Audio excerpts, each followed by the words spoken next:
Pace e bene, saudara-saudari yang terkasih, hari ini kita memasuki Minggu Paskah yang ke-6. Minggu Paskah yang ke-6 ini terus menggembakan sukacita kebangkitan Tuhan kita Yesus Kristus yang mengalahkan maut dan menghadirkan hidup baru bagi umat manusia. Perikop Injil Yohanes bab 14 ayat 23 sampai 29 juga merupakan bagian dari wacana perpisahan Yesus kepada murid-muridnya menjelang sengsara dan wafatnya. Dalam suasana batin para murid yang mulai diliputi kegelisahan dan ketidakpastian, Yesus menyampaikan kata-kata penghiburan yang syarat akan makna teologis. Ia berbicara tentang kasih, ketaatan, kehadiran Allah, karya Roh Kudus, dan damai yang berasal daripadanya. Teks ini bukan hanya menawarkan penghiburan moral, tetapi menjadi fondasi spiritual bahkan dogmatis dalam kehidupan gereja dan pribadi kita semua.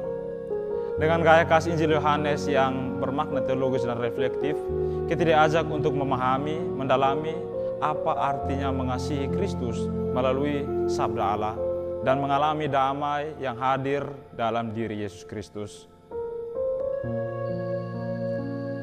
Yesus memulai dengan pernyataan yang sangat mendalam. Jika seorang mengasihi aku, ia akan menuruti firman-Ku. Dalam konteks Injil Yohanes, kasih kepada Kristus bukan sekadar pengalaman emosional, melainkan merupakan sikap eksistensial atau mendasar yang nyata dalam ketaatan kepada sabdanya.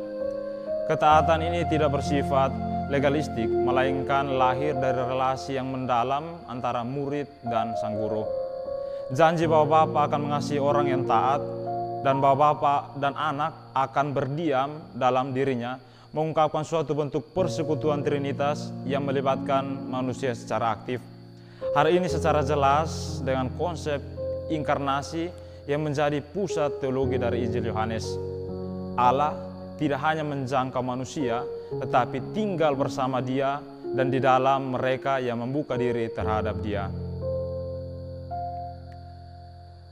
Kemudian Yesus memperkenalkan peran Roh Kudus yang disebut sebagai Parakletos atau penghibur, yang akan diutus oleh Bapa dalam namanya. Fungsi Roh Kudus dijelaskan sebagai pengajar dan pengingat sabda Allah. Dalam kerangka teologi biblis, ini menunjukkan bagaimana Roh Kudus menjaga kontinuitas atau keberlangsungan pewahyuan Kristus dalam kehidupan kita.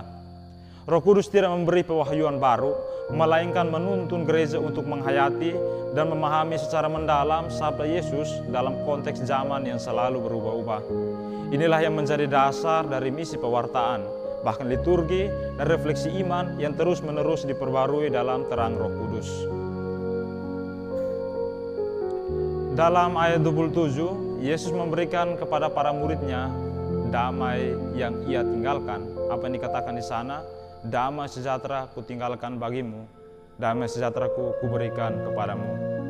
Damai ini berbeda dari damai duniawi yang kita pahami. Dunia mengartikan damai sebagai ketidakadilan konflik atau harmoni sosial. Tetapi dari damai Kristus muncullah kedamaian batin yang lahir dari relasi yang benar dengan Allah. Damai ini memberikan kekuatan dan keteguhan hati di tengah-tengah kesulitan, penderitaan, dan bahkan penganiayaan. Ini adalah damai yang bersifat eskatologis dan transenden, yang menjadi salah satu ciri khas hidup Kristiani yang sejati. Akhirnya, Yesus menyatakan bahwa ia akan pergi kepada Bapa dan bahwa para murid seharusnya bersukacita akan hal ini. Ini menegaskan bahwa kepergian Yesus bukanlah akhir, tetapi bagian dari pemenuhan karya keselamatan. Pernyataan Bapa lebih besar daripada aku harus dipahami dalam kerangka relasi Trinitas, yaitu dalam hal asal-usul di mana Sang Putra berasal dari Bapa. Pernyataan ini juga tidak menyangkal keilahian Yesus, tetapi menunjukkan dinamika misi keselamatan Tritunggal.